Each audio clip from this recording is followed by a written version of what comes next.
नमस्कार किसान भाइयों, आज की वीडियो में हम बात करने वाले हैं कार्टाप हाइड्रोक्लोराइड कीटनाशक के बारे में। कार्टाप हाइड्रोक्लोराइड आप किन किन फसलों में डाल सकते हो, किस तरीके से ये काम करता है, कितनी मात्रा में हमें अपने फसलों में डालना रहता है, कौन कौन से कीटों से बचाव हो सकता है, पूरी डिटेल से जानकारी दोस्तों इस वीडियो में मिलने वाली है।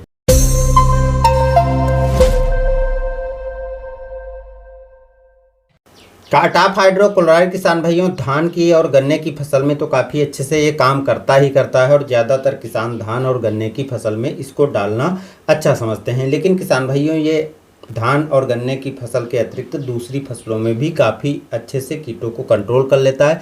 किन किन फसलों में ये कीटों को कंट्रोल कर लेता है, किन फसलों में आप डाल करके कीटों से बचाव कर सकते हो, ये हम आगे बात तो करेंगे, लेकिन पहले हम इसके बारे में बता देते हैं। देखिए, मार्केट में किसान भाइयों कार्टाप हाइड्रोक्लोराइड आपको कीटनाशक दो तरह से मिल जाता है, एक दानेदार के रूप में और दूसरा पाउडर फॉर्म में। दोनों तरह का कीटनाशक आपकी सुविधा के लिए तैयार किया गया है। जो दानेदार कीटनाशक है उसको आप उर्वरकों के साथ में मिला करके सीधे मिट्टी में दे सकते हो, यानी आप खड़ी फसल हो तब भी उर्वरक के साथ में मिला कर दे सकते हो, या आपकी फसल बुआई की तैयारी हो रही है उस टाइम पर आप जो उर्वरकें डाल रहे हो उस टाइम पर मिला करके भी सीधे मिट्टी में डाला जा सकता है। कार्टाप हाइड्रोक्लोराइड से आप कई तरह के फसलों पर कीट लगने वाले जो होते हैं उनसे कंट्रोल कर सकते हैं, जैसे धान की फसल, टमाटर, बैंगन, गोभी, फूल गोभी, मक्का, गन्ना और कपास की फसल में जो लगने वाले कई तरह के कीट हैं उनसे बचाया जा सकता है। जिन कीटों पे अच्छे से काम करता है वो कीट हैं पत्ती लपेटक, तना छेदक, लीफ माइनर, सफ़ेद मक्खी, फल छेदक, डायमंड, बैकमाथ, बालवर्म, हरा पत्ती फुदका और हिप्पा। ये ऐसे कीट हैं जिनको कंट्रोल बहुत अच्छे तरीके से कार्टाप हाइड्रोक्लोराइड कर लेता है। अगर हम इसकी विशेषताओं की बात करें तो कार्टाप हाइड्रोक्लोराइड कीट सभी अवस्थाओं के कीटों को नियंत्रित कर लेता है, जैसे अंडे, लार्वा, वयस्क, यानी किसी भी अवस्था में कीट है तो उसको ये आसानी से कंट्रोल कर लेता है। कार्टाप हाइड्रोक्लोराइड सिस्टेमिक और कॉन्टैक्ट ढंग से दोनों तरीके से काम करता है, इसलिए जब भी आप इसका यूज करते हो तो जो कीट इसके संपर्क में आते हैं वो भी मर जाते हैं, और जो कीट तने के अंदर हैं या जड़ को काट रहे हैं या पत्तियों को काट करके खा करके उड़ करके चले जाते हैं तो उनको भी आसानी से कंट्रोल कर लेता है। तो इसलिए आप इसको अगर डालते हो तो आप सिस्टेमिक और कॉन्टैक्ट दोनों तरीके से काम करेगा, तो इस तरीके के जो कीट लगते हैं उनको आसानी से कंट्रोल करके आप अपनी फसल में लगने वाले कीटों से बचाव कर सकते हैं। इसका प्रयोग आप दो तरीके से कर सकते हो, क्योंकि दो ये फार्म में उपलब्ध होता है, एक दानेदार और एक पाउडर फार्म में, इसलिए इसको दो तरीके से यूज किया जा सकता है। यानी कार्टाप हाइड्रोक्लोराइड जो दानेदार आता है उसको ज़्यादातर किसान भाई धान, गन्ना और मक्का में करते हैं। इसको आप रोपाई के समय या बुआई के समय सीधे खेत में उर्वरक के साथ में मिला करके डाल सकते हो। अगर आप इसको रोपाई या बुआई के टाइम पर डाल देते हो तो मिट्टी में जो मौजूद नुकसानदायक कीट हैं उनसे तो ये आपकी फसल को बचाता ही बचाता है, और उसके बाद अगर आसपास कोई कीट पनपता है या पौधे को निकलते हैं उसके बाद खाने की कोशिश करता है तो उसको भी ये मार देता है, यानी उससे भी बचाव कर लेता है। अगर आप मिट्टी में कार्टाप हाइड्रोक्लोराइड को देना चाहते हो तो मक्का, धान और गन्ने में आप 7 से 10 किलोग्राम मात्रा डाल सकते हो, यानी गन्ने में 10 किलोग्राम और मक्का और धान में आपको 7 से 8 किलोग्राम प्रति एकड़ डालना रहेगा। आप उर्वरक के साथ में भी मिला करके डाल सकते हो और अकेला डालना चाहो तो अकेला भी डाल सकते हो।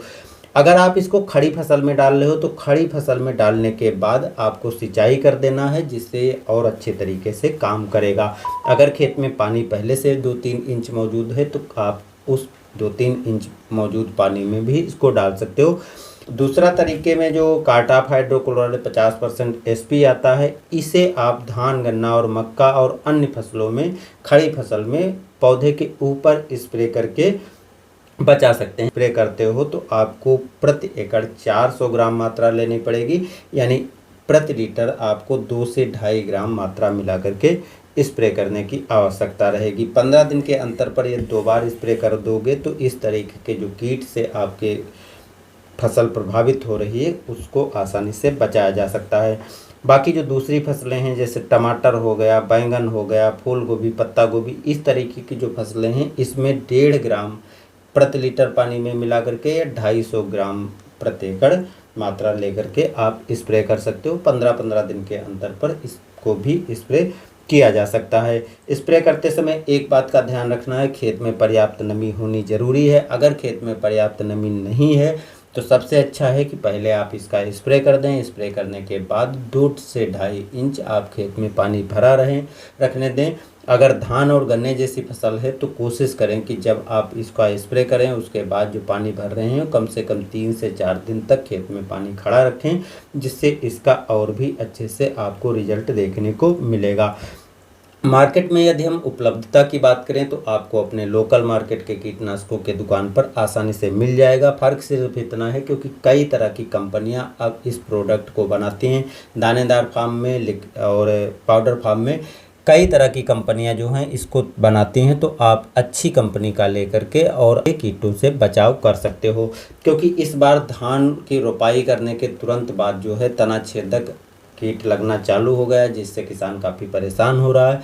तो अगर आपके धान में इस तरीके की समस्या देखने को मिलती है तो शुरुआती अवस्था में डालने से आप अच्छी तरीके से बचाव कर पाएंगे। क्योंकि ज़्यादा ये समस्या हो जाती है तो हो सकता है कि आपको 2-3 स्प्रे करने पड़ जाएं। तो शुरुआती अवस्था में जब 1-2 पौधों पर तना छेदक या पत्ती लपेटक कीट दिखाई पड़ रहा हो उसी टाइम पर आपको स्प्रे कर देना है। इसको रोपाई से लगा करके और कटाई के पहले तक किसी भी अवस्था में डाला जा सकता है और फसल में लगने वाले कीटों से फसल को बचाया जा सकता है। अब दोस्तों जो जानकारी मैंने बताई है उम्मीद करता हूं कि इस जानकारी से आपको बेनिफिट ज़रूर मिलेगा। अगर कोई जानकारी छूट गई है या और कुछ जानना चाहते हो तो कमेंट करके ज़रूर बताइएगा। संभव होगा कि हम पूरा प्रयास करेंगे आपको जवाब देने